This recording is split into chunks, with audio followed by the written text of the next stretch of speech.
Skausmas ne todėl, kad kažką pasakai, skausmas yra dėl to, kad nepasakai. Ir tai visą gyvenimą mus išmokė. Nesakyk to, nesakyk, kas skaudės, nesakyk, nes tu susilauksi, kad tave kritikuos ar kažkaip kitaip. Ir mes per visą tą laiką tiesiog išmokom tylėti, išmokom nepasakyti, kas mums svarbu, neišmokom nepasakyti myliu, neišmokom pasakyti, kad man skauda, neišmokom pasakyti, kad aš bijau.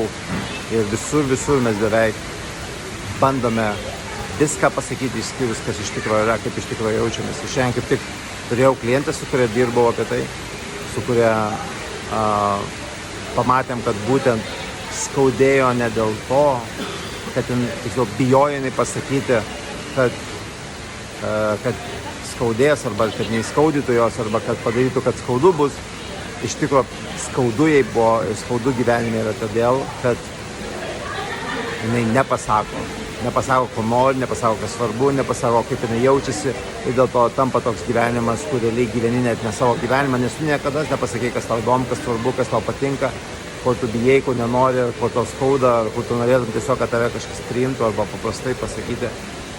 Netgi dabar aš lygiai taip pat, aš sakau, tai yra baisu, aišku, daugeliui iš mūsų tai yra baisu, nes mes to niekada beveik nedarę esame pasakyti, kaip aš jaučiuosi, kaip susiparinęs, kaip bijau, kaip pasimetęs ir kaip ieškau savo kelio, kaip nerandu kelio.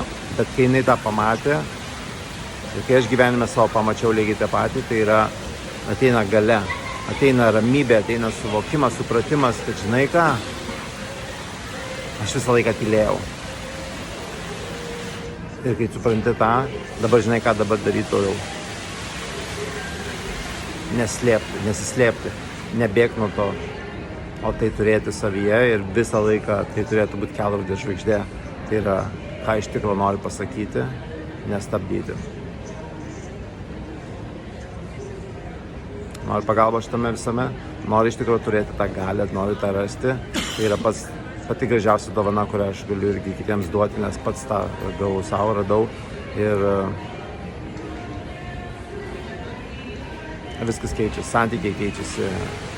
Pinigai keičiasi, verslas keičiasi, aš keičiuosi, santykiai su sūnum keičiasi, santykiai su viskuo aplinkui keičiasi, nes pasikeitė santykiai su manimi.